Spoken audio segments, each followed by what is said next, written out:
پارہ نمبر 9۔ اعوذ باللہ من الشیطان الرجیم، بسم اللہ الرحمن الرحیم۔ سورہ الاعراف آیت نمبر 143۔ اعوذ باللہ من الشیطان الرجیم، بسم اللہ الرحمن الرحیم۔ ولما، اور جب، آیا موسیٰ علیہ السلام، لمیقاتنا، ہمارے مقرر وقت پر، وکلمہ، اور کلام کیا اس سے، ربہ، اس کے رب نے، قالا، کہا، ربی، اے میرے رب، ارینی، دکھا مجھے، انظر، میں دیکھوں، الیکا، تیری طرف، یعنی موسیٰ علیہ السلام نے اللہ کو دیکھنے کی خواہش ظاہر کی۔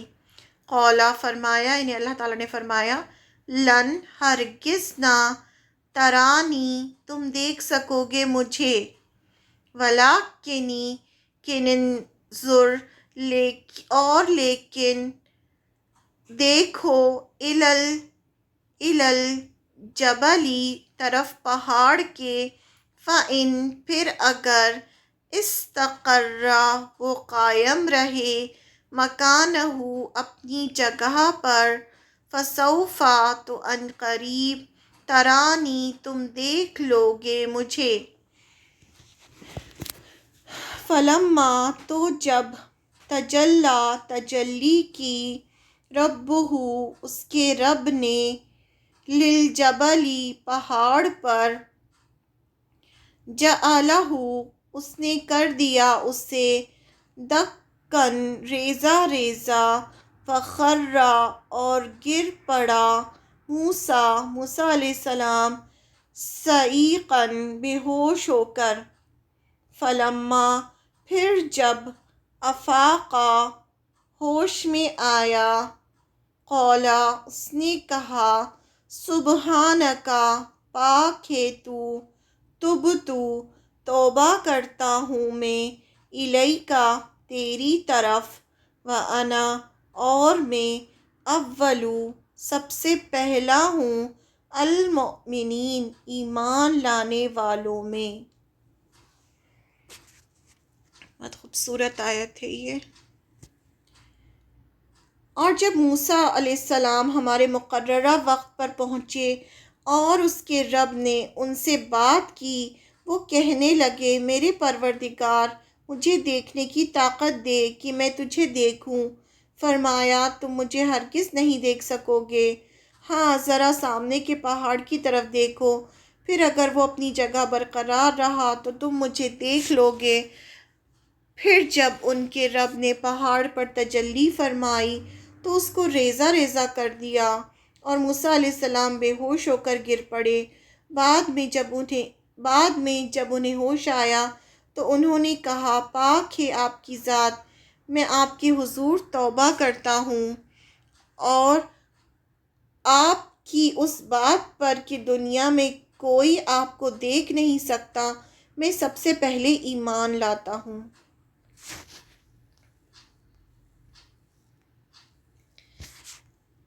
مصر سے نکلنے کے بعد جب بنی اسرائیل کی غلاموں والی پابندیاں ختم ہو گئیں اور وہ ایک انڈیپینڈنٹ قوم بن گئی تو اللہ تعالیٰ نے موسیٰ علیہ السلام کو کوہ طور پہاڑ پر بلایا تاکہ بنی اسرائیل کو زندگی گزارنے کے قانون، جسے شریعت کہا جاتا ہے، دی جائیں۔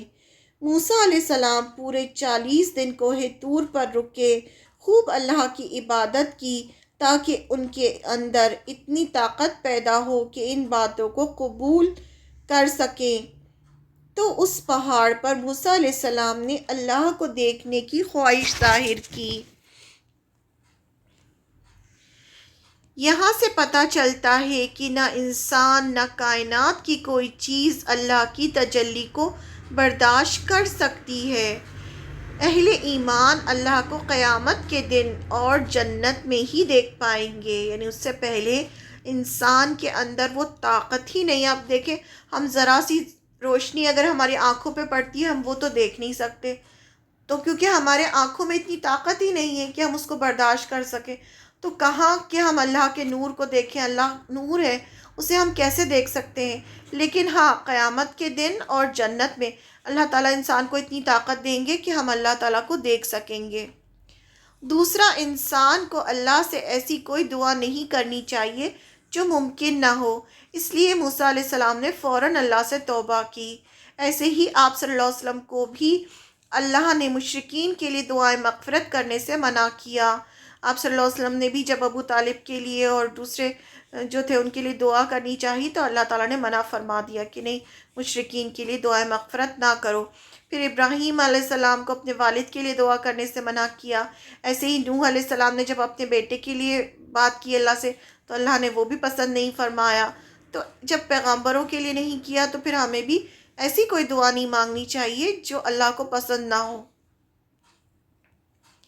جنت میں اللہ کا دیدار، اب جنت میں اللہ کا دیدار ہوگا۔ اللہ تعالیٰ کا دیدار کرتے وقت اہل جنت کے چہرے خوشی سے دمک رہے ہوں گے۔ یہ آیت ہے سورہ قیامہ کی آیت نمبر 22-23۔ یہاں سے ہمیں پتہ چلتا ہے کہ اللہ تعالیٰ کا دیدار جنت میں ہوگا، کیونکہ اس کے بارے میں اللہ تعالیٰ نے خود قرآن مجید میں فرمایا ہے، اس روز کچھ چہرے تر و تازہ ہوں گے، اپنے رب کی طرف دیکھ رہے ہوں گے۔ جنت میں جنتی لوگ اس قدر واضح طور پر اللہ تعالیٰ کا دیدار کریں گے جس طرح 14ویں رات کے چاند کو واضح اور مکمل شکل میں دیکھا جا سکتا ہے۔ جیسے ہم 14ویں رات کے چاند کو دیکھتے ہیں، ویسے ہی ہم اللہ تعالیٰ کو بھی دیکھ پائیں گے۔ حضرت ابو ہریرہ رضی اللہ عنہ سے روایت ہے کہ لوگوں نے رسول اللہ صلی اللہ علیہ وسلم کی خدمت میں عرض کیا، یا اللہ کے رسول، کیا قیامت کے روز ہم اپنے رب کو دیکھیں گے؟ رسول اللہ صلی اللہ علیہ وسلم نے فرمایا، کیا 14ویں رات کا چاند دیکھنے میں تمہیں کوئی وقت لگتا ہے؟ لوگوں نے عرض کیا، نہیں۔ آپ نے ارشاد فرمایا، پھر اس طرح بغیر کسی وقت اور مشقت کے تم قیامت کے روز اپنے رب کا دیدار کرو گے۔ دنیا میں اللہ تعالیٰ کا دیدار ممکن نہیں۔ حضرت ابو ذر رضی اللہ عنہ کہتے ہیں کہ میں نے رسول اللہ صلی اللہ علیہ وسلم سے دریافت کیا، آپ نے اپنے رب کا دیدار کیا ہے؟ آپ صلی اللہ علیہ وسلم نے ارشاد فرمایا، اللہ تو نور ہے، میں اسے کیسے دیکھ سکتا ہوں؟ حضرت عبداللہ بن مسعود رضی اللہ عنہ، اللہ تعالیٰ کا ارشاد، جو کچھ دیکھا دل نے اس میں جھوٹ نہیں ملایا، سورہ نجم کی آیت ہے کی تفسیر میں فرماتے ہیں کہ یہاں دیکھنے سے مراد جبریل علیہ السلام کو دیکھنا ہے، کہ آپ صلی اللہ علیہ وسلم نے دیکھا کہ ان کے 600 پر ہیں۔ اللہ کو دیکھنے کی بات نہیں ہو رہی تھی اس آیت میں، جبریل علیہ السلام کو دیکھنے کی بات ہو رہی تھی۔ قیامت کے روز اللہ تعالیٰ کا دیدار حاصل ہونے کی دعا، یہ بہت ہی خوبصورت دعا ہے۔ اس دعا کو ایز اٹ از اگر آپ اردو میں پڑھنا چاہیں تو اردو میں ہی اس کو کہیں پر لکھ کر کہیں رکھ دیں، کہیں ٹانگ دیں تاکہ اس کو بار بار پڑھیں۔ یہ بہت ہی خوبصورت دعا ہے۔ حضرت عمار بن یاسر رضی اللہ عنہ سے روایت ہے کہ رسول اللہ صلی اللہ علیہ وسلم نماز میں درود شریف کے بعد یہ دعا مانگا کرتے تھے، اے اللہ، تیرے علم غیب اور مخلوق پر تیری قدرت کے وسیلے سے سوال کرتا ہوں کہ تو مجھے اس وقت تک زندہ رکھ جب تک تیرے علم کے مطابق میری زندگی میرے حق میں بہتر ہے، اور اس وقت مجھے وفات دے جب تیرے علم کے مطابق میری وفات میرے حق میں بہتر ہے۔ اے اللہ، میں غیب اور حاضر یعنی ہر وقت اور ہر جگہ آپ سے ڈرنے کی توفیق طلب کرتا ہوں، رنج اور خوشی ہر حالت میں آپ سے حق بات کہنے کی توفیق طلب کرتا ہوں، امیری اور غریبی دونوں حالت میں آپ سے معیاروی یعنی درمیانہ کی توفیق طلب کرتا ہوں، آپ سے ایسی نعمت طلب کرتا ہوں جو کبھی ختم نہ ہو، آنکھوں کی ایسی ٹھنڈک کا سوال کرتا ہوں جو ہمیشہ جاری رہے، آپ کے ہر فیصلے پر راضی رہنے کی توفیق طلب کرتا ہوں، موت کے بعد آرام دہ زندگی کا سوال کرتا ہوں، اور آپ کی ذات مبارک کو دیکھنے کی لذت کا سوال کرتا ہوں، آپ سے ملاقات کی شوق کا سوال کرتا ہوں، میں تیری پناہ طلب کرتا ہوں ایسی تکلیف سے جو میرے دین اور دنیا کو نقصان پہنچائے، اور تیری پناہ طلب کرتا ہوں ایسے فتنے سے جو گمراہ کرائے۔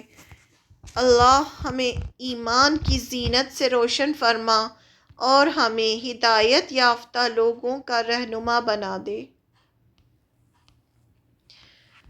تو اس سے پتہ یہ چلا کہ اللہ کا دیدار جو ہے وہ جنت میں ہی ہوگا، دنیا میں کوئی انسان اللہ تعالیٰ کو نہیں دیکھ سکتا۔ تو موسیٰ علیہ السلام بھی نہیں دیکھ پائے، اور جس پہاڑ پہ اللہ کی تجلی ہوئی وہ پہاڑ جو تھا ریزہ ریزہ ہو گیا، اور موسیٰ علیہ السلام اس سے بے ہوش ہو گئے، اور پھر جب وہ اٹھے تو انہوں نے فوراً اللہ تعالیٰ سے توبہ کی کہ انہوں نے اللہ تعالیٰ سے اس طرح سے سوال کیا تھا، اس طرح سے مانگا تھا، اس پر انہوں نے توبہ کی، اور انہوں نے کہا کہ میں پہلا مسلمان ہوں، یعنی میں پہلا وہ شخص ہوں جو یہ اس کی گواہی دیتا ہے کہ ہاں انسان جو ہے وہ دنیا میں اللہ تعالیٰ کو نہیں دیکھ سکتا۔ لیکن آپ صلی اللہ علیہ وسلم کی حدیثوں سے ہمیں پتہ چلتا ہے، اور قرآن مجید کی آیتوں سے پتہ چلتا ہے کہ قیامت کے دن اور جنت میں جو اہل ایمان ہوں گے وہ اللہ تعالیٰ کو دیکھ سکیں گے۔